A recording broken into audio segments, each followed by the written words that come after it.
very pleased to have with us CEO of Coursera, Jeff, who's joining us online. I think Jeff is now available to talk to us about a case study and again, enlightening us more about that domain. We talked for years and years, Jeff, about edtech platforms, whether it's learning management system or whatnot.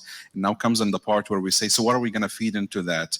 And the relation for someone as old as I am, remind me back in the 80s when we were focused about buying the best computer system, and then we wonder, what are we going to put in that system? So we do have the technologies. Now with your tools and with your assistant, I wanted to hear more about what is that next step to make it rich enough for our end users and students. The microphone's well, yeah, you hear me okay? Thank you very much for having me. I'm Jeff Maggioncalda. I'm the CEO of Coursera. I have some slides I'd like to share, mostly to describe visually some of the innovations that we're seeing in higher education through collaboration, and particularly collaboration among universities in higher education, and also collaboration between industry and higher education. The rise of industry micro-credentials and the way that they are being basically inserted into curricular programs in higher education. Let me just quickly see if I can get a share screen working here. I hope that this works. Oh, yeah, I'm not super surprised. There are permission blockings in my software right now with StreamYard. But what I'll do is I'll just sort of talk you through what we're seeing in terms of trends in higher education. First of all, to start with, when we think about what education is really for in the world, the United Nations has developed the Sustainable Development Goals, 17 Sustainable Development Goals. And these goals are all really important for the prosperity and progress of humanity and our planet. But SDG 4, I think, is more special than the others. This one is really the Sustainable Development Goal that says that education is going to be important as a universal right to the maintenance and the progress of all the other goals. And so I really do believe that for all the different challenges that society faces, education is probably at the heart of it, one of the most focused and high leverage ways for us to make progress across all of the other UN SDGs. Now, how do we make that progress? Well, a lot of it starts with making education more accessible. One of the ways that we have been able to do this at Coursera really started 10 years ago with our founders. It turns out that in 2012, there were two Stanford professors, Daphne Koller and Andrew Ng. And they taught some very popular courses in computer science and machine learning to students at Stanford. So many people wanted to join these classes that they could not fit in the rooms. And so Andrew and Daphne started putting their lectures online. And they made this available to everybody, not just Stanford students. And what they were amazed to see is hundreds of thousands of students from around the world coming to watch their videos and essentially learn Stanford machine learning online. And what they perceived was a huge demand for high quality education. And now in 2012, the technology capability for the educators of the world to make education more accessible. So they started Coursera in 2012, and it really started as a collaboration between two professors. And then very quickly, the collaboration grew from two professors to a number of universities. So Stanford as an institution said, we're going to start making courses and putting them on the internet. And they teamed up with University of Pennsylvania and Princeton and Yale and Michigan. So those are some of the earliest universities to start making what many of you recall as MOOCs. But the whole real evolution of Coursera, and for the most part, massively open online courses, it started with professors. It started with academic institutions, real innovators back in 2012. Now, a lot of people know that the collaboration among universities has now grown on Coursera to include not just universities in the US, but universities in Europe and universities in Latin America and universities in the Middle East and in China and in Australia and in India. And so what we've really seen now is a massive growth in the collaboration that's happening among universities. We have 175 universities that are now teaching on Coursera. We also have seen industry players decide that they want to educate more people, mostly about their technologies and mostly about the skills needed to do certain jobs. So today on Coursera, we have about 75 to 80 industry partners. This is Google and Microsoft and Intel and Salesforce. And what they're doing is they're really realizing that so much of technology is about teaching people how to use it. So they've been authoring now courses as well. But together, industry and academia have been authoring courses that are coming together in very interesting ways. Initially, when we started, Coursera began by offering courses directly to individuals. They would come to Coursera.org and they would take courses. After 10 years, which is how old Coursera is now, we now have just surpassed 100 million learners around the world. And what we're seeing is the fastest growth rates among learners is actually in Africa, the Middle East, and in Latin America. And soon in India, given the growth rate, we have 16 million learners now. They will surpass the size of Europe on Coursera probably in the next year or two. So we're seeing incredible appetite in regions of the world that have had less access historically to higher education. So the first phase of Coursera was direct access to our catalog. But that was followed a few years later, right around 2014, with Coursera for Business, the ability to take university courses and bring them to industry, to bring them to businesses. And these businesses are looking to go through digital transformation. They're looking to move more of their operations into the cloud. They're looking to try to automate things with machine learning. They're using more data to make decisions in the way that they run their business. They're looking for new leadership models, with agile leadership methods and working with more diverse teams. And so the businesses were turning to the universities to help educate employees on upskilling and reskilling. So we now have over 4,000 businesses around the world who are using university content on Coursera to skill their employees. That was followed by Coursera for Government, where governments are looking to upskill their public sector workers. And now governments are using content on Coursera to do workforce development initiatives where they are reskilling unemployed youth so they can be more employable in the labor market. In 2019, we followed the businesses and the governments with Coursera for Campus. We realized that to really educate a global population, many learners would not know to come to Coursera. Many learners, over 200 million, are in universities all around the world today. And many universities are having trouble keeping up with the rate of innovation in advanced technical topics like Internet of Things and blockchain and cryptocurrencies and cloud computing. Also, many universities are having trouble keeping up with all the new skill requirements of digital age jobs. And so universities are using content on Coursera from both other universities as well as industry partners in order to help provide electives for their students that maybe weren't in the course offering, and also do job-specific training programs in the career services centers to help the students become more employable when they graduate.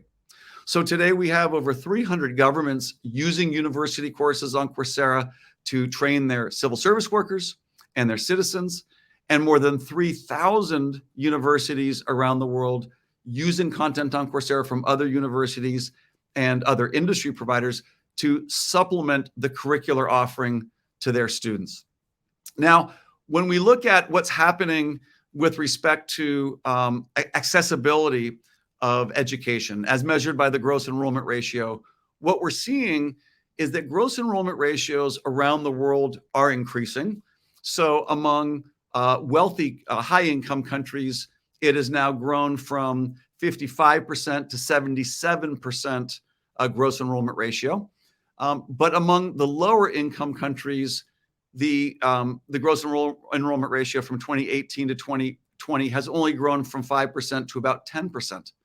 So although access to tertiary education is growing across all regions of the world, the wealthier countries are growing even more quickly in access to education than the less wealthy ones. And so it's really important that universities are able to collaborate with each other to make sure that there is adequate access, whether you're in a physical university or whether you're online, in order to make sure that all students have a chance to get access to education. One of the reasons this is becoming increasingly important is that technology and automation are really changing the nature of work. Many, many jobs that are predictable and repeatable are being automated with technology. The predictable jobs are being automated with machine learning. The repeatable jobs are being automated with sensors and robotics.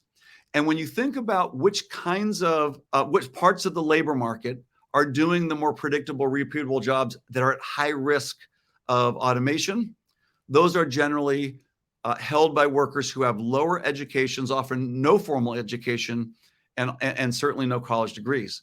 On the other hand, the higher paid jobs held by people who have college degrees are much less likely to be impacted by automation. And so what we're facing as a society is a world where more and more jobs are being automated, and we're seeing unemployment because of that. And the people who are losing those jobs don't have the skills to get the higher paying jobs that are now being created in this digital economy. And so what we really need to do is to figure out how to reskill people who are 20 and 30, 40, 50 years old, and also make sure that students in higher education systems are able to graduate with the skills for these future jobs that are digital. Now, I think some of the good news is that the pandemic and technology has really changed the opportunity set among students and laborers in general. World Economic Forum basically identifies 5 drivers of economic mobility: education, technology, health, work, and institutions. And what I think has happened in the last 3 years has been profound.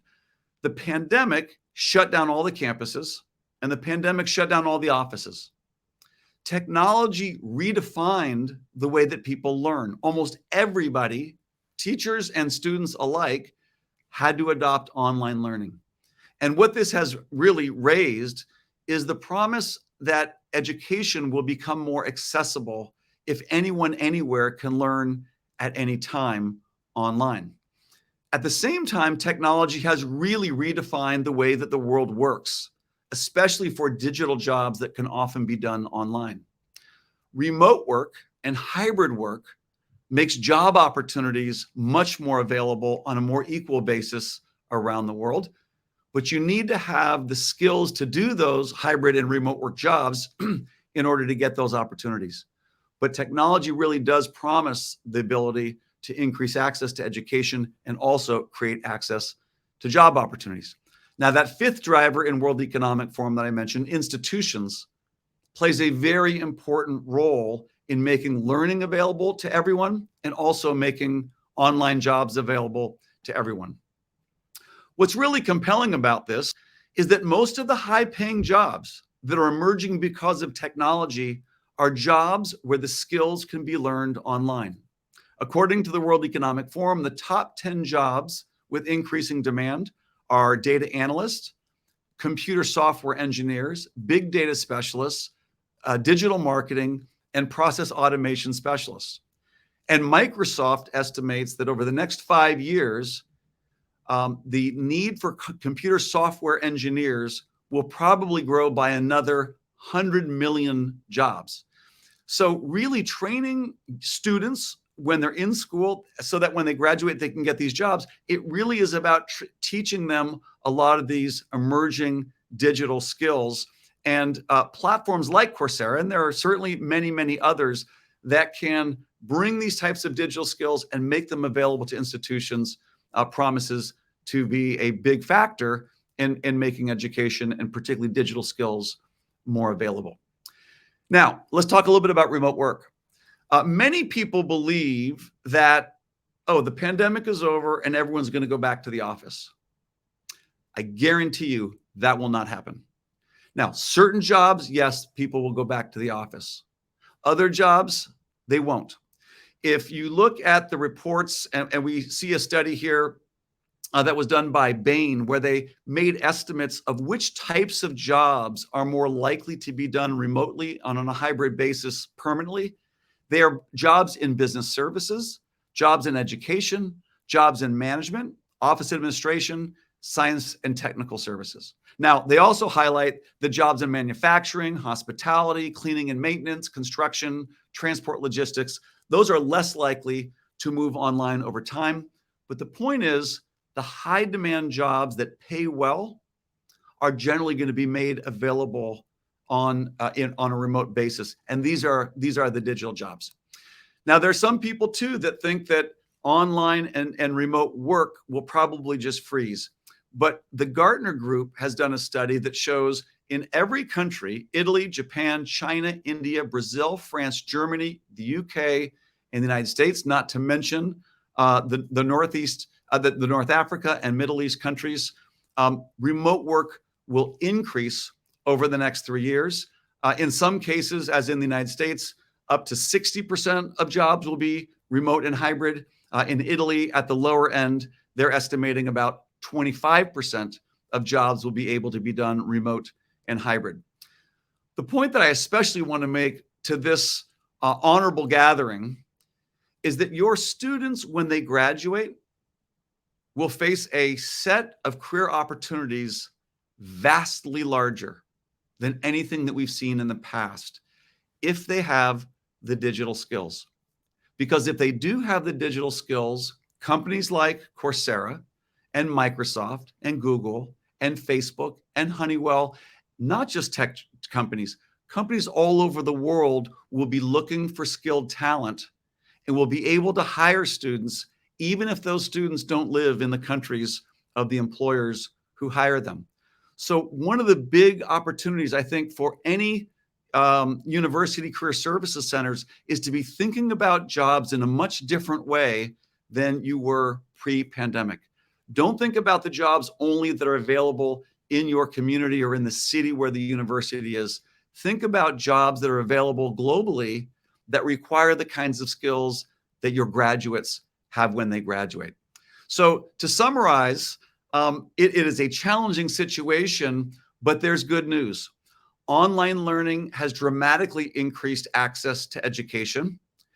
Digital jobs are in high demand and pay well.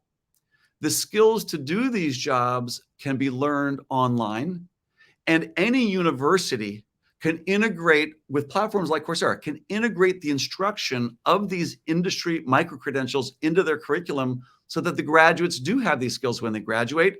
And increasingly, digital jobs can be done by anyone, anywhere, so long as they have the skills. Now, I'd like to mention one other thing that's pretty important.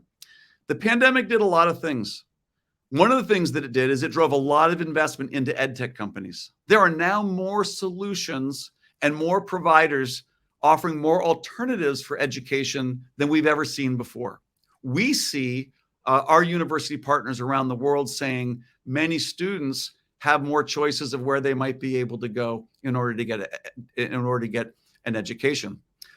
We also see that students during the pandemic experience something that they haven't experienced before.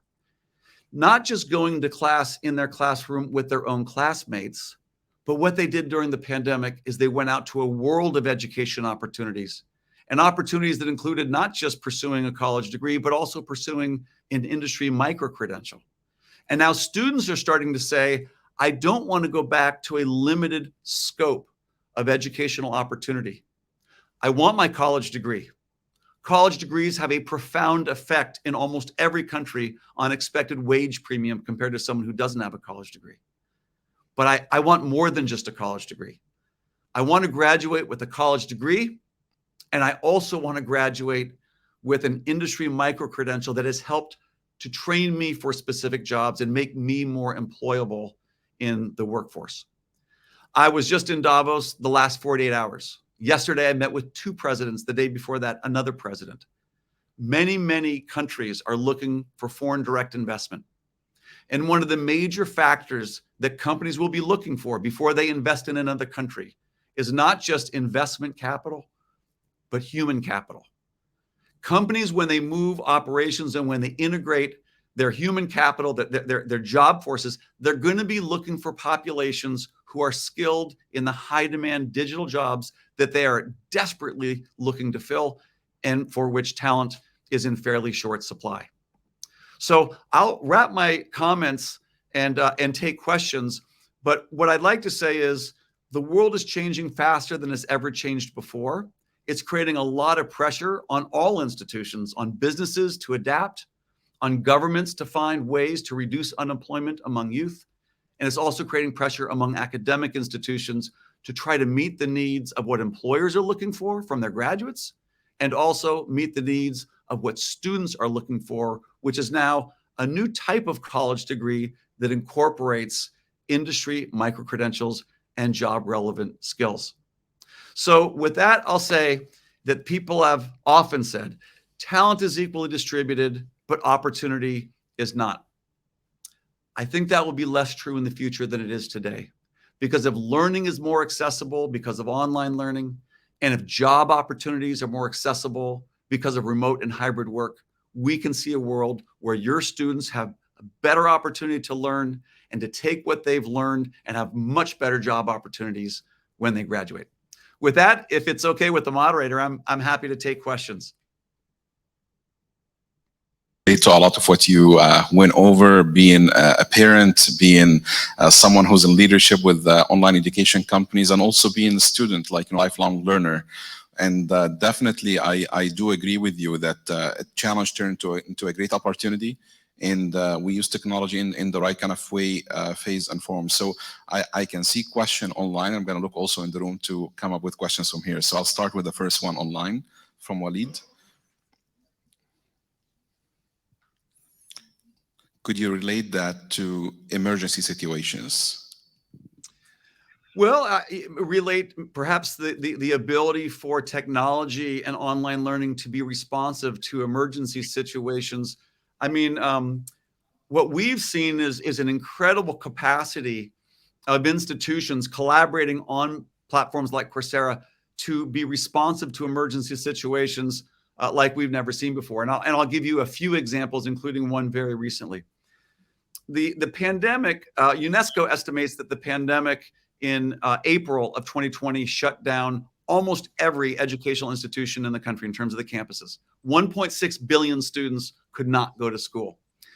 We worked with our university and industry partners at Coursera, and we launched what we call the Campus Response Initiative to offer Coursera for Campus free to any university around the world to continue providing education. In February of 2020, we had 30 universities, 30 universities using Coursera for Campus. We launched the free version for the Campus Response Initiative, and within 4 months, 4,000 universities had adopted Coursera for Campus, and it was 3.8 million students had taken almost 30 million course enrollments by 7 months. So the ability to quickly respond to a pandemic was certainly helped by technology. And then more recently, with the Ukrainian war and the Ukrainian refugee challenge, the Ministry of Education for Ukraine contacted Coursera and said, many of our students have been displaced. Many of the young men are fighting in the war. Many of the young women have become refugees. Can you please work with your platform and your partners to help provide continuity of education through our higher education system? Within about 2 weeks, we had launched a free version of Coursera for Campus. And within 30 days, 135 universities are serving 10,000 students who've taken 25,000 course enrollments and have logged more than 100,000 learning hours. These are all students who are attending higher education institutions in the Ukraine. So I would say that in addition to the longer term value of working with these types of agile platforms, it also gives a resiliency and a speed and scale that's very difficult to replicate with only physical assets and sort of fixed buildings and instructional staff. Excellent. Thank you very much. I have a question here from the room actually too. So we'll start with the microphone here. Right here, the first one.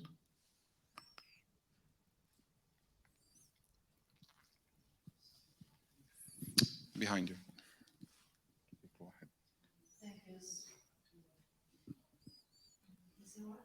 No, it's not.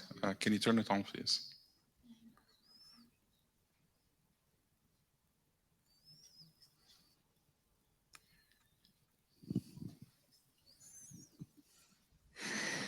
It sounds like it's working, what you do in Coursera. I'm going to turn to the camera because it's a bit weird, this technology. So what I want to ask is, given this amazing opportunity you have to work with Ukraine, and there are so many countries in conflict and people suffering at the moment, are you able to develop in conjunction with them, something that we discussed earlier as well, methodologies of simplification, of transmission of knowledge, of how to handle trauma collectively, individually, within families, be it like literacy books for children bilingual, as well as incorporating what we know in meta-analysis of all the studies that have been done so far on how to handle trauma and how to handle narratives collectively. Are you able to facilitate that? Because the learning curve could be that we can contribute towards worldwide peace when we don't have a disenfranchised community that for years and generation upon generation have got ongoing unresolved trauma. So I see great opportunity there. Are you willing to perhaps suggest to the universities, since you have all the Ukrainian universities right now, working with you, that you see what the population actually need and develop content accordingly? So thank you so much for that question, and now I will actually, now that you have mentioned it, I'll give an example that is so similar to what you just said. Now Coursera does not have offerings for young children. Frankly, we pretty much only work with young adults, maybe age 17 and older, students in higher education or in other vocational programs, and then of course adults in lifelong learning.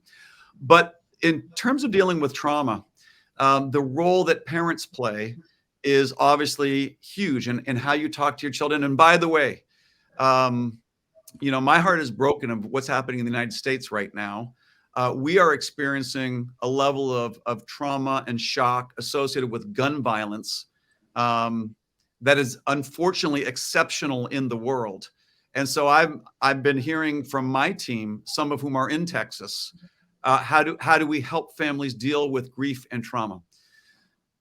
I will give you a sign of hope, one example, again from the pandemic. Because even though I think we can't serve all populations, we can serve people who care for other people. One great example of this was at the beginning of the pandemic. The state of New York was seeing an incredible rate of COVID-19 deaths, especially among the elderly. And Bloomberg Philanthropies decided that they wanted to help sponsor the training of COVID-19 contact tracers. Now, they didn't have the educational capability to do it, but they have very close relationships with Johns Hopkins University School of Public Health. So they said, Johns Hopkins, we want you to create a training capability to train contact tracers. Now, Johns Hopkins can create the training material, but Johns Hopkins cannot reach people all around the world and institutions all around the world. So they called Coursera, and they said, Johns Hopkins said, hey, Coursera, we are partners. Bloomberg wants us to help develop a COVID contact tracing program. We want to put this on Coursera for everyone in the world for free, and we want to put it on Coursera for every public health agency to use as they see fit for free to train people who can then become contact tracers. Within 4 weeks, we had 400,000 people trained as contact tracers. Within 4 weeks, the course was built. Within 4 weeks, 400,000 people were trained on it. I will take your question. I will take this as a suggestion to go and try to find a partner, and it could be any one of our 175 universities who knows about psychology, grief counseling, family counseling, and say, can we build a course or a set of courses that can help families counsel their children on tragedy, grief, and loss? Now, maybe those courses are already on Coursera, but I'll tell you what, if they're not, we'll try to build them. And if we build them, they will absolutely be part of these crisis response outreach initiatives that we did back in the pandemic, and we can certainly do in times like these. So I really appreciate the question. I've taken it on as a to-do for myself. Jeff, thank you very much. And I always admire leadership in education that takes this more of a mission than just like, a position to promote either technology or content. So I could tell from the face here in the room, a lot of appreciation, and I'm glad that you both probably will connect after the event. So thank you for that. There's one more question. I'm afraid that's all the time that we've got for, so I'm gonna go ahead with that. Okay, this is Yamin Hassan from Bahrain Polytechnic. I really enjoy your presentation.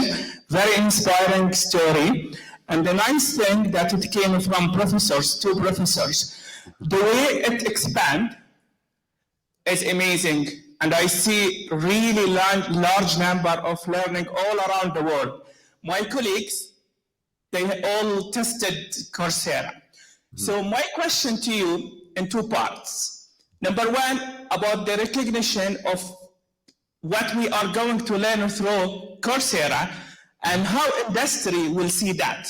Yes. So what's the future thinking of Coursera to really get recognition of their certificate, and how you can compare this to the normal certificate that colleges give, okay? Yes.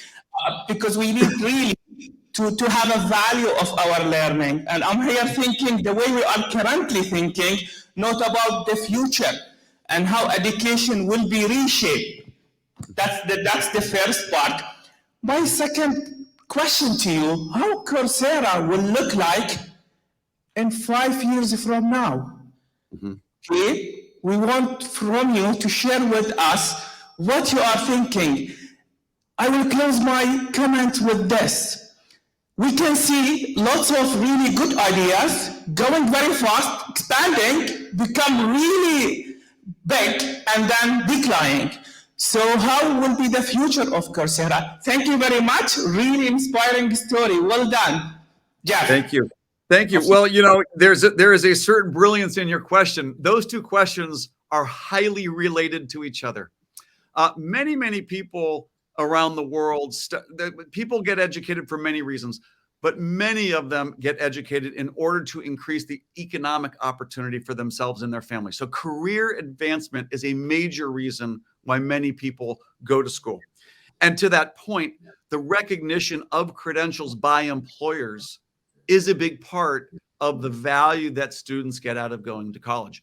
Now, people often ask me, what's going to win? Is it going to be the college degree that wins, or is it going to be the industry micro-credential that wins? I find this similar to the question when it comes to work. People say, will people remain online remote work, or will they go back into offices? It's a very similar kind of questions. What I say is the future is hybrid. The future is hybrid learning, where people do go to campus, but they also learn online. The future of work is hybrid work, where they do go to offices, but they also work remotely. And I believe that the future of credentials is hybrid as well. People will continue to earn college degrees, and they will also earn industry micro-credentials. I believe that most successful graduates within 3 years will graduate with both a degree and a professional certificate or some other industry credential from their university. And increasingly, we see this already today, colleges are actually integrating industry micro-credentials for credit into the earning of that college degree. So the future is hybrid credentials. Your graduates, I believe, will end up graduating with both college degrees and industry micro-credentials. Now, will those credentials be recognized by employers? It is not coincidental that in our corporate strategy, we have something called Coursera for Business. Businesses need to upskill and reskill their employees. 4,000 businesses are using Coursera right now to upskill and reskill their employees. We know what these employers are doing. We know what jobs they need to skill for. We know what skills they need. We know what content they're taking. Because of our proximity in these businesses, we can help universities and students know what are the jobs in demand, what are the skills in demand, and when you earn these credentials, it's the same credentials that are being earned in businesses right now using Coursera to upskill their own employees. It's that bridging between industry and university, again, that I think is the most powerful part. Now, just to finalize my answer, you asked Coursera in 5 years. We will be very similar to what we are today, but I think much larger, serving more people, working with more partners, more customers, more universities. What will be most different, I believe, is that we'll do a better and better job helping learners who've gained skills and credentials get matched with employment opportunities. That will be our job to do in Coursera, not just educating people in directly online, educating people in businesses, educating government workforce development programs, and helping to educate students in your universities, but making sure that when we help educate folks, we can also connect them to that economic opportunity with all those unfilled digital jobs that are rising faster than the labor market's able to fill them today. So we will do a much bigger job in placing learners into good paying jobs. That's what I think where our future lies. Jeff, thank you so much for this. And again, I love the topic. I love the enthusiasm and the messaging behind it, and the value, more important, the educational sector all along. I know this can go on forever, but I know we ran already out of time. We're already 10 minutes over time. So I'm going to end it here. I'm going to try to kindly extend that if you receive more questions that from the audience, they'll probably reach out on one of our platforms for this one. But thanks once again for your time, and thanks everyone online and here face-to-face for being with us. I'm gonna just urge you to head to the exhibition area online and in here as well for the expo, just to check it out. And thanks once again. Have a great one.